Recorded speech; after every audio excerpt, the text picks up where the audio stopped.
Hi all, I have another very interesting game of Magnus Carlsen to show you today. This is from the 2018 World Rapid Championship round 10. So Magnus against the Faruk Amonatov. So d4 from Magnus. We have knight f6, knight f3, solid, g6, knight bd2, slightly unusual, bishop g7, e4, d6, and now very unusual, bishop b5 check. This looks as though Magnus is wanting to put a pawn on c6 so a knight doesn't go there later. I think that's my top reason for this. It's a very unusual move actually. Usually bishop d3, and for example both sides Carlsen, we can see knight c6 being used for e5. So perhaps this bishop b5 idea, this is thought to be about even, this bishop b5 idea to try and get a pawn to c6 makes sure that knight c6 is not, that's not a plan later. So c6 was played. On bishop d7 it turns out queen e2 is not bad. For example, this position, white has the added option here of just taking on c6 of course and playing on the dark squares maybe later with at least an even position. On knight bd7 it's a disaster because of e5, and this e6 is very disruptive with knight g5 here. Looking at knight takes e6, that's very bad for black. And as you can imagine, big advantage for white there. So c6, so job done in a way. Bishop d3, both sides castle, queen c7, rook e1, and now e5. c3, knight bd7, a4, b6, knight f1, bishop e7, h3, rook fe8, knight g3. So it looks a little bit like kind of playing it as if it's a Ruy Lopez style position.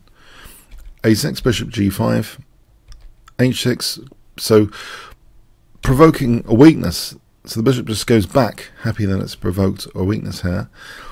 b5, b4, and actually it seems as though white might be playing for a5 now, and in fact black provokes this a5. So although the queen side is closed, there is still a strategic pawn break in the form of c4 here. So we see actually the possibility of c4 now being played by white. c4, rook ac8. On b takes, queen takes, white does stand a little bit better, and this is a disaster, losing f7. That would be a big advantage for white indeed. So this is a tricky position here. There's a lot of pressure on black's position, so it's avoided anyway. So rook ac8, we have d takes, and you might think, well, usually this gives up the c5 square here, but this is not a problem at all. So in a way, Magnus's players made sure there's no downside of d takes e5, and the potential upside is something I've noticed from actually his very extreme, even hyperbolic games. He often gets a very, very good harmonious pawn structure, and here, watch out for this bishop. At the moment, it's locked in by its own pawn, but watch out for it soon. Bishop e3, queen b8, rook d1, knight f8, and this bishop inserts itself into b6 with c5 now. This closes up this bishop, but the contrast of these two bishops is going to be magnified now. So knight e6 is played. There's no point playing knight takes. A takes seems strongest with obviously the a6 pawn under fire. This is very comfortable for white. So we have knight e6. The bishop drops back for a moment to b1, so it gives options, of course, of bishop a2 as well sometimes. We have knight d4 being played, and it's already a really strong strategic position for white positionally. White can play knight takes d4 here. Magnus played rook a3, which is also very strong.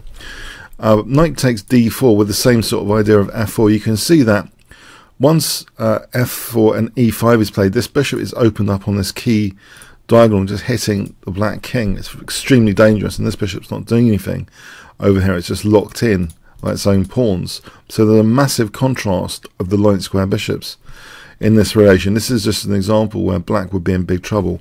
Any f6, there's always queen c2, for example, like this, hitting g6, and then there's things like knight takes f5 even. It's just too dangerous It's winning for white. So we have rook a3. So knight takes d4 was already a very strong move. And here, yeah, it looks as though there's just huge pressure on the black position. Knight f8, getting the knight out of tactical shots. Knight takes, e takes, and now this position set up where this bishop is fantastic compared to this one. So rook e7, e5, look at this. So no f5, that would give black the e5 square. And in fact, crushing this bishop as well in the process. Yeah, it's a game where it's about bishops being crushed here, both of these, but this bishop remaining liberated. Okay, this bishop has inserted itself, stopping things like rook d8.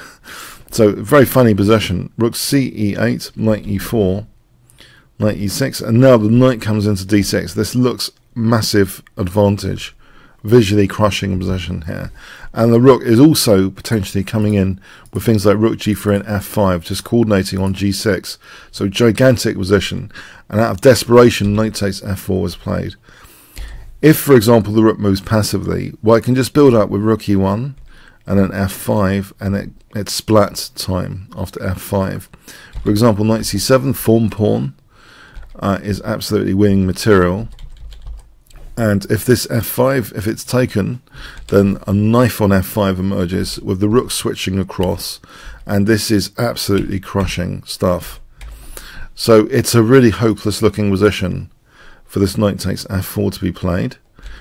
Queen takes, bishop takes e5, the queen drops back, and the knight is taken, and this is another slip down the road as well. Bishop c5 just winning the exchange here, so leaving black massive material down, a whole rook down after that. So black resigns here.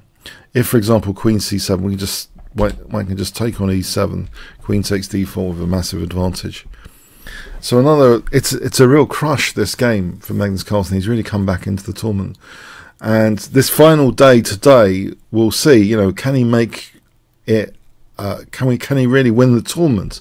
So he played a mega Swiss gambit, losing the first 2 rounds of this tournament, but now winning his next few games. So he's getting a good score again.